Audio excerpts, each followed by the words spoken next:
out here at Art Basel. Yeah. What is this? Art of Africa. Yeah, Black Archives edition. So we're doing this for the culture. Definitely for the culture. We got to do the culture part first. Then we can go to the other stuff. Yeah. This is my friend Kristen from high school. Hi. Like we literally haven't seen each other from high school, I know, but when you have cool vibes, Yo, that's so funny. it just works. It just works. Yeah, like literally, I never ran into her any other time except for today. That's so funny. Yeah. It was 2009? Yeah, 2009. Oh my God, I feel so old. So let's see. So old. Is this the building?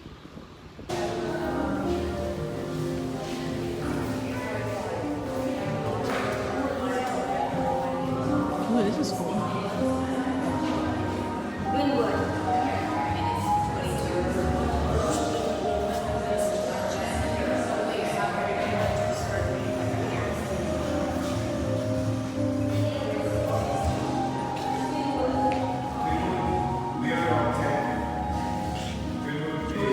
Oh, that's Nigerian. Fabric and metal sculpture.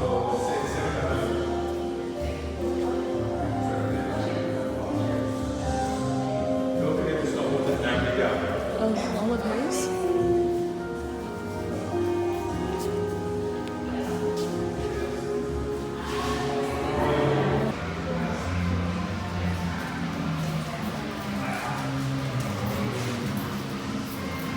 It's like 2 floors. Yeah. So she wants us to meet up with that lady.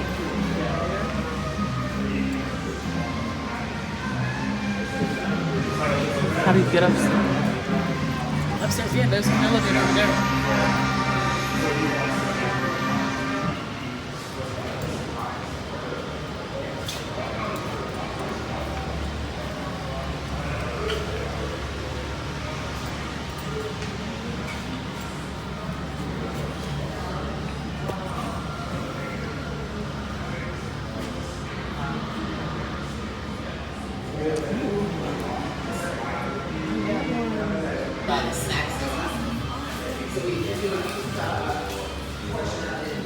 To Art Basel. Well, fortunately or unfortunately, I live here, and I am the creator of Art Africa. And I started Art Africa 7 years ago as a response to Basel. Wonderful. The fact that we did not see enough of us at Basel in terms of the galleries featuring us.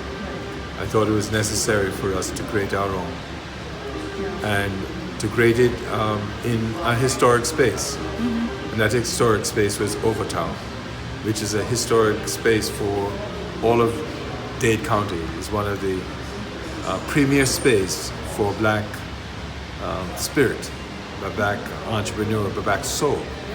And we feel that Overtown is the heartbeat of Miami, and why not have it here? Right. So that is going on now 8 years. Wow. It's our 7th year, but it's 8 years ago the idea germinated in my head. Yeah. That's amazing. And so, was it difficult starting up Art Africa? It was not. I had a design store in Midtown. Okay. And I made a call out with another friend, Bayunga, another artist friend. We made a call out to artists that we'd like to have a meeting in the gallery. And they came. And I made a comment to them that I'm thinking of hosting a large fair. And it's going to be in Overtown. And some of them said, "Who are you? You're an architect, you're an urban planner, you're a culturalist, you're not an artist." And I said, "Well, I'm a collector." And so I have a sensitivity to the arts. And, well, Neil, I've been in this grind for many years. How come you just decide to do this? I said, "Look, you guys can stay where you are, but come next year, we would have it." Right. Those of you who wish to follow me, you may do so. Those who wish to go somewhere else, it's fine. It's pure love still, Right. And we did that with 21 of them, which was the first Art Africa in the lot beside us. Wow. We were in a parking lot with 5,000 square foot of tent, and we had them local artists. I must give thanks to the city. Right. Must give thanks to the CRA, because the commissioner who was in charge at the time believed in the idea Right. that is possible. And today, I'm thankful to say that we're a little bit better than we were 8 years ago. Right. You know? Well, that's great, and it seems that you're having such an impact on the community, as we just saw with the children upstairs, Yes. because it's inspiring a future artist to follow their dreams as well. One of the reasons again for it being in Overtown, we are, as I said, architects, urban planners, and culturalists, and we felt that art, design, technology, and culture can transform any quote-unquote marginalized space. Right. We just need to understand that the creatives are the driving force for any development. It's not the Googles or the Amazon coming into a space, giving them tax credits or whatever those things need to spur some imaginative jobs creation. The artists are job creators, you know, and they are independent thinkers. Right. And if they understand their impact on changing the world, then let us do what we need to do. It's the poets that change the world. It's the musicians that change the world. It's the writers, and it's the visual artists, you know. So let's do this. And we can do this in our community first, and let us replicate it all over the world. Because wherever we are, there is some rudeness happening, you know, where we can't seem to get out of our mess, you know, and because we seem to lack the confidence that we can do this ourselves. Right. We don't need others to do it for us. We are demonstrating that in Overtown. Right. As you see, we have a whole lot of kids into coding, Right. trying to create new apps for us. The wonderful things about this period, and I'm a little bit pissed off that I'm not going to see what the world 20 years from now is going to be like, because we have started revolutions with this little thing called the iPhone, you know, and Twitter and stuff. So why not? It allows us to reach the entire world of us. Right. And we should be able to understand that and begin to brand our stuff. And that's why I'm trying to inspire them to not feel that it is impossible, you don't have any money. It's a white box. It's a rundown building can be transformed with white paint. Fortunately, it's white paint. We would like it to be black paint, but it's white paint. And we'll put color in that space, you know? And it's art, yeah?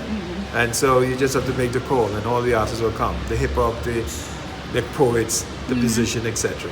And then it becomes cool. And when it becomes cool, they tell us to move. Oh. You follow me? Yes. And yeah, we'll move. We'll move to another decrepit space, and we'll recreate that one, and then we'll move again. But in moving, we need to have some hope.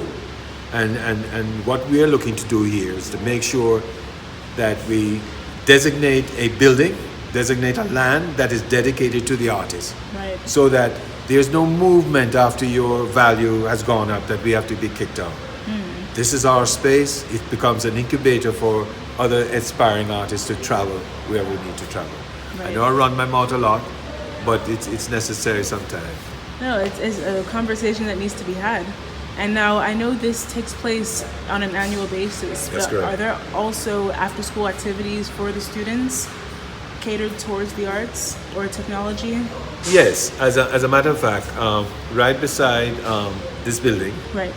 there is a new building that's popping up, and it's being headed by Felicia Hatchett of Tech Week. Okay. And we're going to have a wee space. We're going to have a space that all of us can come as designers, as entrepreneurs, to share our ideas among ourselves in our community Right. about what we do.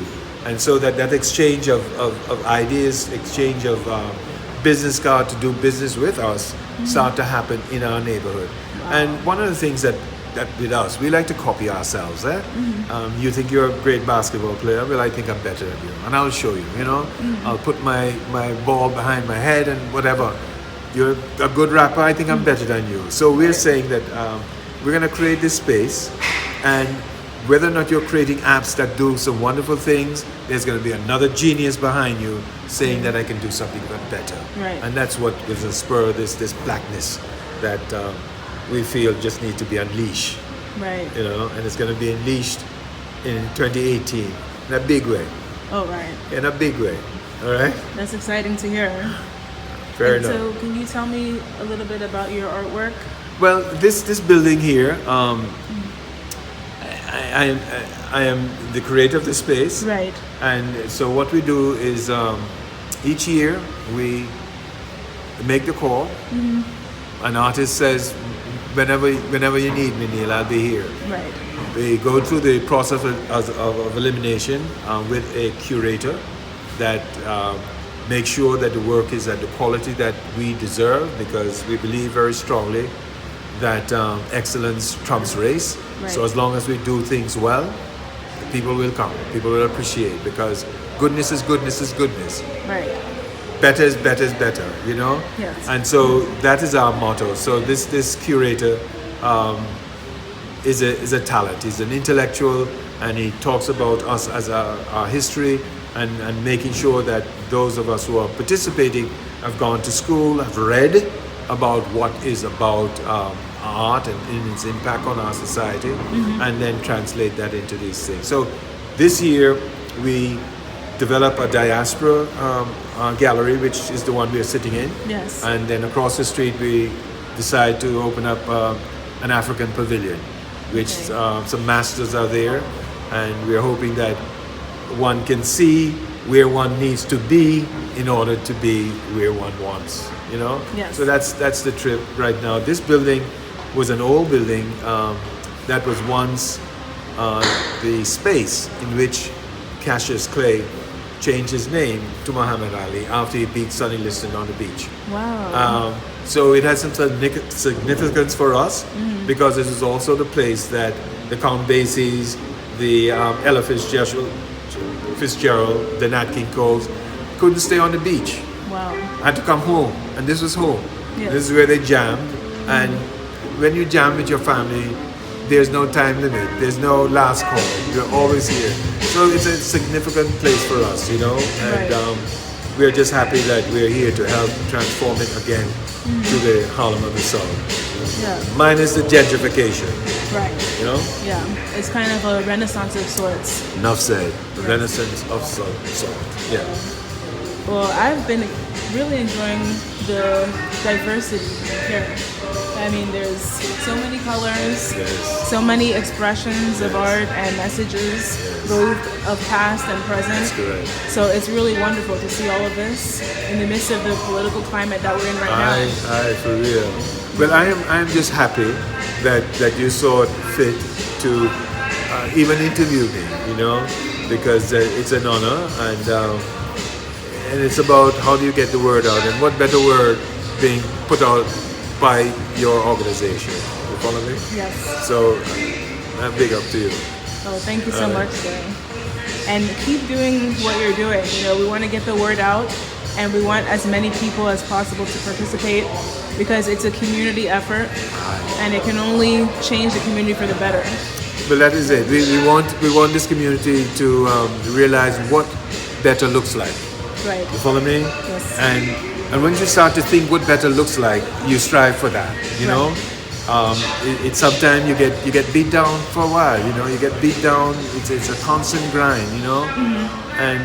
But if you have this idea that my life can be better, Right. and here's what better looks like, and I want my kids to be a part of that, then families come together and do what needs to be done. Exactly. So I'm just, it's tiring, but we're still on the wine press still, Right. We're still on the wine press, making wine for others.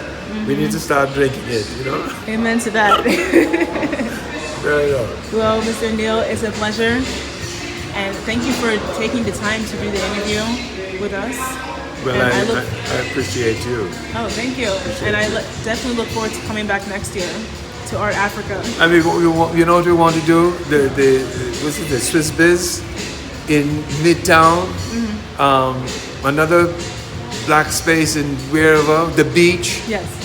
You need to come home. You need to come home and try to move your community. It's not true. about others. Yes. You can do this. You have the cachet, you have the notoriety, you have the celebrity status. Yes. You don't need to be in other spaces. Right. You need to be in the space. And that's why we're here. And we didn't change the name to some other foolishness. It's Art Africa. Yes. No apologies necessary. Yes, I love it. All right. Thank you so Very much.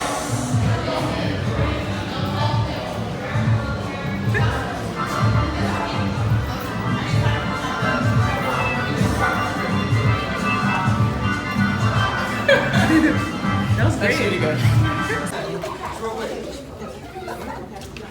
Your name and your hashtag, something that describes you.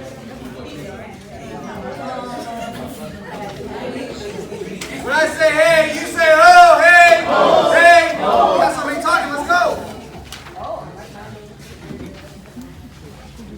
What? Can't hear you. Okay, that's me. Next up.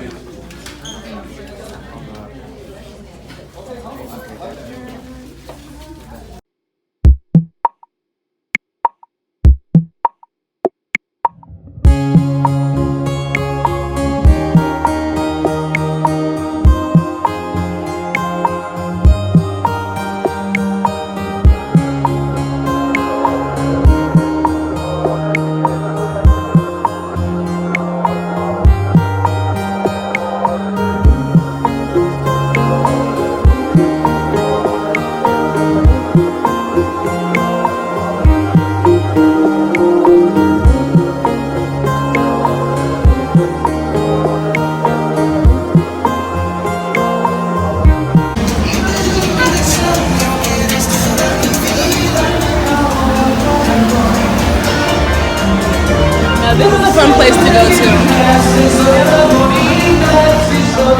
Bachata dancing. Chocolate dance. Bachata. Dude, I like all plus to put you in perspective. Come on, guys. You're gonna play some Canadian.